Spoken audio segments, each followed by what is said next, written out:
आप देख रहे हैं लाइव न्यूज 99। आज हम हैं दिल्ली के राजघाट पर, जहां पर भगवान वाल्मीकि धर्म सम्मान रक्षा समिति दिल्ली प्रदेश की ओर से कांग्रेस प्रवक्ता दीपक झा द्वारा भगवान वाल्मीकि जी के अपमान के विरोध में धरना प्रदर्शन किया गया, जिसमें सभी साधु संत और कुछ लोग वहां उपस्थित रहे और उन्होंने वहां पर अपनी बात भी रखी और हमारे सांसद हर्ष मल्होत्रा जी भी वहां मौजूद रहे। बाद सूचना मिली कि जिला गौतम बुद्ध नगर के अंदर जो कि जहाँ पे डिबेट थी नोएडा के अंदर, वहाँ के डीएम को उन्होंने एक नोटिस जारी किया है। उसमें नोटिस जारी करके तुरंत नोटिस जारी करके जी न्यूज को, अब वो जिस आता था इन्हें जिस प्रकार के दीपक झा ने जो शब्दों का इस्तेमाल किया था उसकी पूरी रिपोर्ट उन्होंने मांगी है। अब उन्होंने कहा 15 दिन के अंदर अगर रिपोर्ट नहीं तो हम अपनी शक्ति का करते हुए आपको यहाँ पर कटघरे के अंदर वहाँ पर आपको बुलाएंगे। तो ये संघर्ष हमारा आप सब लोगों का जारी है। आज एक सांकेतिक धरने के तौर पर हम सब लोग आज इस मंच के माध्यम से मांग करने वाले हैं उसको तुरंत गिरफ्तार किया जाए, गिरफ्तार करके जेल में डाला जाए और कोई घर में बैठ के माफी मांग ले। ये पीड़ा का विषय भी तो कल हमारे सामने एक बात आई थी, मैं बड़ा पीड़ित हूँ उस विषय से। हम सब लोग सारे संत हमारे लिए बड़े सम्माननीय हैं सब, मगर एक आदमी आता है चुपचाप, ना उसके साथ कोई एक व्यक्ति है ना कोई है, वो आता है बाद में हमको पता चलता है किसी वीडियो के माध्यम से कि उसने माफी मांग ली। ये समाज माफ करने वाला है क्या ऐसे लोगों को? आज तक हम दूसरा उदाहरण भी नहीं देना चाहिए। उसने ऐसा कहा था, उसने ऐसा कहा था, तो समाज ने उसका भी विरोध किया था, हमारे संतों ने उसका भी विरोध किया था, हमारे सामाजिक लोगों ने, धार्मिक लोगों ने, राजनीतिक लोगों ने उस व्यक्ति का भी जिसने कभी भगवान वाल्मीकि जी के बारे में या भगवान वाल्मीकि समाज के बारे में अभद्र भाषा का प्रयोग किया होगा, हमने उसको बख्शा नहीं है। मगर बार बार ये गलती करें तो हमारी ये इच्छा है कि इस बार ऐसे दंडित होना चाहिए, जेल में जाने चाहिए ऐसे लोग। उसको माफी लायक नहीं है वो व्यक्ति जिसने ऐसे शब्दों का इस्तेमाल किया। और हमारा वहाँ पर एक प्रवक्ता आम पार्टी का था, वो वाल्मीकि समाज का व्यक्ति था, उसने बड़ा विरोध किया। उसने कहा कि तेरे को कल नोटिस आ जाएगा, आपको देखो मंच पे बैठ के इतने बड़े चैनल पे बैठ के। हम में से राम को जो जानते हैं वही जानते हैं जिन्होंने भगवान वाल्मीकि जी को पढ़ा है, उनके लेखन को पढ़ा है। अगर भगवान वाल्मीकि जी ने रामायण नहीं लिखी होती तो हिंदू समाज आज राम जैसे मर्यादा पुरुषोत्तम से विरक्त हो गया होता, कोई जानता भी नहीं। तो रामायण के रचयिता भगवान वाल्मीकि हैं और उस राम को कांग्रेस कम्युनिस्टों ने बहुत पहले से नकार दिया था। और केवल वो राम को नहीं नकारा, उन्होंने उस समय ही भगवान वाल्मीकि जी को भी नकार दिया था। ये जो दीपक झा नाम के अधर्मी ने जो बोला है वो योजनाबद्ध तरीके से गूगल के अंदर ये भरा गया है, जिससे कि हिंदू समाज के जितने भी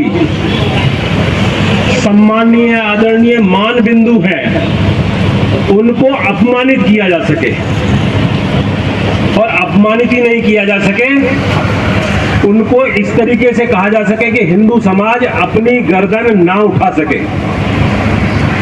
तो इसलिए जिस समय राम को नकारा गया उसी समय समझ लेना चाहिए था कि भगवान वाल्मीकि जी को भी इन अधर्मियों ने नकार दिया था।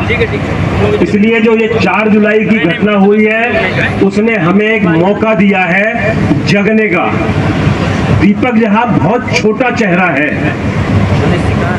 आज वो माफी मांग करके चला जाएगा, कुछ कर जाएगा, हमें लगेगा विषय समाप्त हो गया। लेकिन जो उनके मन में बैठा हुआ है और उस मन के द्वारा उन्होंने जो सारे जगत में फैलाया हुआ है, उस सब से लड़ने का ये अवसर है।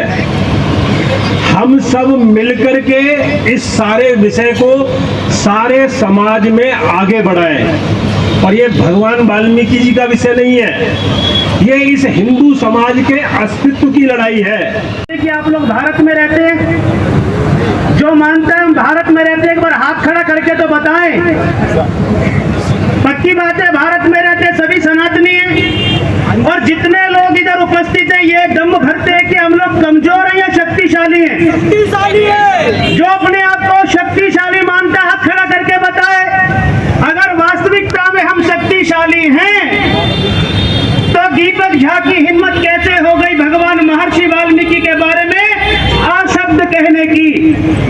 अगर हम शक्तिशाली होते तो समय समय पर इस प्रकार का दुष्प्रचार भारत में सनातन के विरुद्ध नहीं होता।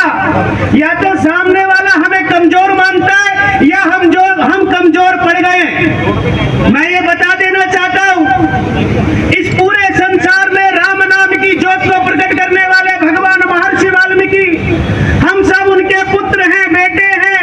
और हमारे सामने भारत के अंदर एक कांग्रेस पार्टी का प्रवक्ता दीपक झा भगवान महर्षि वाल्मीकि के बारे में अपशब्द कहता है। और मुझे तो फिर मैं बोलूंगा तो लोग बोलेंगे कि बोलता है। मैं इतना तो जानता हूं कि कोई भी दीपक हो वो स्थिर नहीं रह सकता। या तो दीपक झा यहाँ पर आकर माफी मांगे, नहीं तो इस दीपक की लौ बुझाने में अपने को देर नहीं लगेगी। सीताया पतये नमः। कूजन्तं राम रामेति मधुरं मधुराक्षरम् आरुह्य कविता शाखां वन्दे वाल्मीकि कोकिलम्। सर्वप्रथम मंच पर आसीन राष्ट्रीय वाल्मीकि मंदिर के पीठाधीश्वर महाराज श्री के चरण कमलों में अनंत कोटि प्रणाम निवेदन करता हूँ। तत्पश्चात मंच पर आसीन समस्त संत वृंद, आपके चरणों में मेरा कोटि कोटि दंडवत प्रणाम। यहाँ जितने सब बैठे हैं, यहाँ भगवान वाल्मीकि जी के अनुयायी आए हैं, आपके हृदय में भगवान वाल्मीकि जी विराजमान हैं। आप सबका भी अभिनंदन करता हूँ। आज हम यहाँ राजघाट पर गांधी जी के समाधि के सामने उपस्थित हैं। समाज को एकत्रित होना बहुत अच्छी बात है, लेकिन जिस विषय को लेकर आज हम सब यहाँ एकत्रित हुए हैं यह बहुत ही दुर्भाग्यपूर्ण है। जिन भगवान वाल्मीकि जी ने हमें इस संपूर्ण सृष्टि का सबसे प्रथम महाकाव्य दिया, उनके सम्मान के तो गीत गाए जाने चाहिए, उनका यशोगान होना चाहिए, किंतु आज उनका अपमान हो रहा है। क्यों? कहीं इसमें कोई संकुचित मानसिकता तो नहीं है क्या? वाल्मीकि समाज भगवान वाल्मीकि को अपना आराध्य मानता है क्या? बार बार इसलिए यह अपमान होता है। जो भगवान राम जी के आराध्य हैं, सीता मैया के आराध्य हैं, जिसके अंदर भी थोड़ा भी विवेक होगा उसको ये बात अपनी स्मरण रखनी चाहिए कि जो इतनी महान विभूति जिन्होंने 24,000 श्लोकों का महाकाव्य लिख दिया, क्या वो वैसा कृत्य कर सकता है जैसे उसने शब्द इस्तेमाल करे, प्रयोग में लाए हैं। सभी यहाँ इतने बड़े बड़े सब अपना वक्तव्य दिया, तो मैं अपनी एक वाणी को बोलकर, छोटे से ही श्लोक है पद बोलकर, क्योंकि 24,000 श्लोक में ये महाकाव्य लिखा गया, न्योछावर किया, तब आज हम सम्मान पे जी रहे हैं। पूरा समाज साधु संतों के पीछे खड़ा है और मैं बहुत साधुवाद देती हूँ सम्माननीय पूजनीय विद्यार्थी जी को, जिन्होंने महर्षि वाल्मीकि के अपमान को विचलित होकर पूरे समाज को एक होने पे मजबूर किया और राजघाट में गांधी जी के सामने यहाँ पे उस धरना प्रदर्शन को निर्धारित किया। पर पत्थर फेंककर चला जाता है, चाहे वो फिल्म स्टार हो, कोई उद्योगपति हो या कोई नेता हो। मतलब जिसके पास सम्मान और शोहरत हासिल करने के लिए जब कुछ नहीं बचता, तो सबसे कमजोर कड़ी है, जिसे सबसे कमजोर कड़ी माना जाता है, और वो है विरोध किया है और हमने उसमें कामयाबी हासिल की है। लेकिन दुख ये होता है, वाल्मीकि समाज तो अपनी शक्ति दिखाता है, लेकिन वाल्मीकि समाज के अंदर या किसी भी वाल्मीकि शक्ति, वाल्मीकि शक्ति। आज इस पवित्र मंच पर सभी संतवृंद, आदरणीय महामंडलेश्वर कृष्ण शाह विद्यार्थी जी, देश में लगभग 65 वर्षों तक राज करने वाली पार्टी, उसके नेता, उन्होंने हमेशा वाल्मीकि समाज को अपना वोट बैंक माना है। आज ये बात परिलक्षित होती है जब उनका एक वरिष्ठ प्रवक्ता, आदिकवि त्रिकालदर्शी भगवान वाल्मीकि जी के लिए अपशब्द बोलता है। इससे उनकी मानसिकता का पता लगता है। राहुल गांधी शर्म। इससे ये समझ में आता है कि उनके मन में कुछ और है और जीवा पर कुछ और है। आज तक उन्होंने वाल्मीकि समाज को केवल और केवल अपना वोट बैंक माना है, उनको शोषित किया है, प्रताड़ित किया है। यही बात दीपक झा जो कांग्रेस के प्रवक्ता है, उन्होंने पूरे देश के सामने कही। भगवान वाल्मीकि केवल वाल्मीकि समाज के आराध्य और भगवान नहीं है। मैं तो मानता हूं कि अगर भगवान वाल्मीकि ना होते तो शायद हम आप हिंदू समाज अपने आराध्य भगवान श्री राम को भी ना जान पाते। भगवान श्री राम को पूरे समाज में, हिंदू समाज में, सकल समाज में, पूरे विश्व में जन्माने का काम अगर किसी ने किया था तो भगवान वाल्मीकि जी ने किया था। माता सीता को, लव कुश को आश्रय दिया था तो भगवान वाल्मीकि ने दिया था। वो त्रिकालदर्शी थे। राम जी के जन्म से पूर्व ही उन्होंने रामायण में सब कह दिया था। आज वो केवल वाल्मीकि समाज के भगवान नहीं है, वो सकल हिंदू समाज के आराध्य हैं। उन सबके भगवान है। पूरा समाज उनको अपना आराध्य मानता है। ऐसे कांग्रेस के प्रवक्ताओं द्वारा उनका अपमान करना घोर निंदा का विषय है और बहुत निंदनीय है। हमारे बीच में विश्व हिंदू परिषद के दिल्ली प्रदेश के अध्यक्ष आदरणीय कपिल जी पधारे हैं। मैं उनका अभिनंदन करता हूं और निवेदन करता हूं कृपया मंच पर अपना स्थान ग्रहण करें। कांग्रेस ने हमेशा वाल्मीकि समाज को अपना वोट बैंक माना है। उन्होंने कभी भी समाज के लिए, वाल्मीकि समाज के लिए शिक्षा का, रोजगार का, उनके स्वास्थ्य का, उनके विकास का कभी कोई काम नहीं किया सरकार में 65 वर्ष रहते हुए। दूसरी तरफ देश के प्रधानमंत्री आदरणीय नरेंद्र मोदी जी ने हमेशा वाल्मीकि समाज का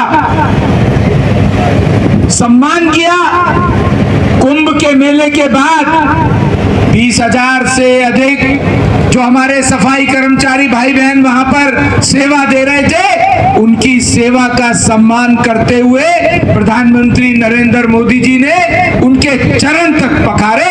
एक तरफ नरेंद्र मोदी जी हैं और दूसरी तरफ ये कांग्रेस के नेतागण हैं। केवल माफी मांगने से भी काम नहीं चलेगा। राहुल गांधी जी को माफी मांगनी चाहिए।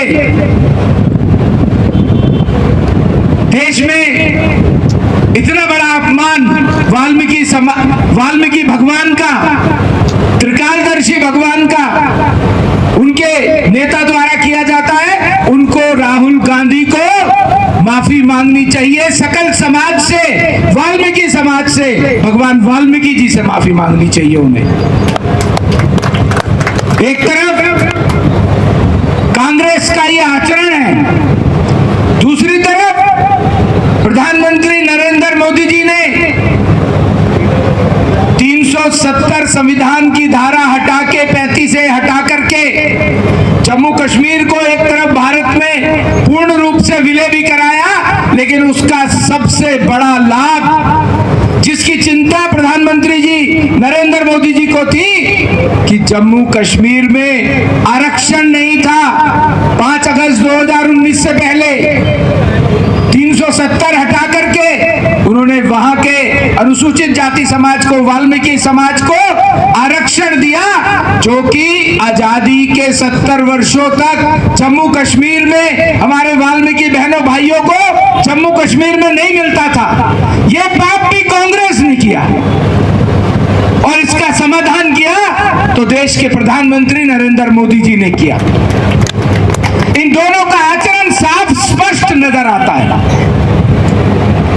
आज पूरा समाज, पूरा हिंदू समाज कांग्रेस की घोर निंदा करता है, उनकी इस मानसिकता की निंदा करता है, उनके कांग्रेस के नेताओं के आचरण की निंदा करता है।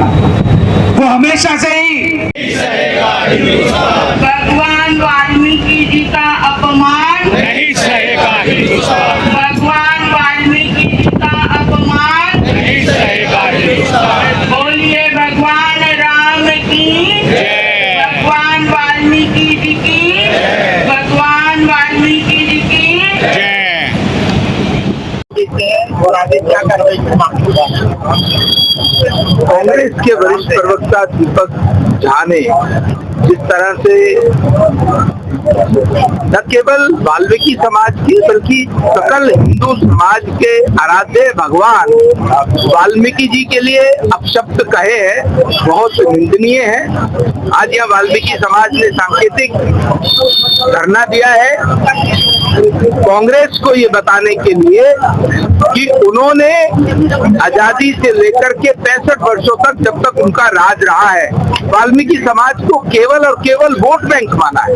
उन्होंने कभी वाल्मीकि समाज के उत्थान की बात नहीं की, उनके लिए ना शिक्षा की बात की है, उनके लिए ना ही हॉस्पिटल्स में उनको पूर्ण रूप से स्वस्थ व्यवस्थाएं कराने की बात की है, उनकी नौकरी की बात नहीं की है, उनके विकास की, उनके उत्थान की बात नहीं की है। केवल और केवल ये समझा कि वाल्मीकि समाज, अनुसूचित समाज एक उनके लिए वोट बैंक है, और यही मानसिकता उनके प्रवक्ता के मुंह से निकली। और जैसा मन में होता है वैसा ही जीवा पर आता है, ये इस बात को परिलक्षित करता है। आज वाल्मीकि समाज ने यहाँ पर धरना किया है और केवल माफी मांगने से काम नहीं होगा। राहुल गांधी जी को माफी मांगनी चाहिए, उनको अपनी पूरी पार्टी की तरफ से माफी मांगनी चाहिए और ये संकल्प भी लेना चाहिए कि वाल्मीकि समाज केवल वोट बैंक के लिए नहीं है, वोट बैंक की राजनीति छोड़कर वो वाल्मीकि समाज के उत्थान की बात करे, उसके लिए योजना बनाए। ये दिखा सकते हैं जहां उनकी सरकार है, या हिमाचल में उनकी सरकार है, वहां पर ये दिखा सकते हैं। एक तरफ ये कांग्रेस का आचरण है, दूसरी तरफ प्रधानमंत्री नरेंद्र मोदी जी ने कुंभ मेले के बाद जो सफाई कर्मचारी भाई बहन कुंभ की सेवा में लगे थे, उन सबके चरणों को वंदन करके उनको प्रक्षालित कर करके उन्होंने वाल्मीकि समाज का सम्मान किया है, नमन किया है। जम्मू कश्मीर से 35 से हटा के 370 हटा के जम्मू कश्मीर के अनुसूचित समाज को, वाल्मीकि समाज को आरक्षण दिलाया है, जो कि 5 अगस्त 2019 से पहले आजादी के 70-72 वर्षों तक अनुसूचित समाज को, वाल्मीकि समाज को जम्मू कश्मीर में आरक्षण नहीं मिलता था, पूरे देश में मिलता था। ये चिंता प्रधानमंत्री नरेंद्र मोदी जी ने की है और दूसरी तरफ कांग्रेस के नेताओं का आचरण है, निंदनीय है और उनको पूरे देश से, वाल्मीकि समाज से, हिंदू समाज से, भगवान वाल्मीकि से भी उनको माफी मांगनी चाहिए।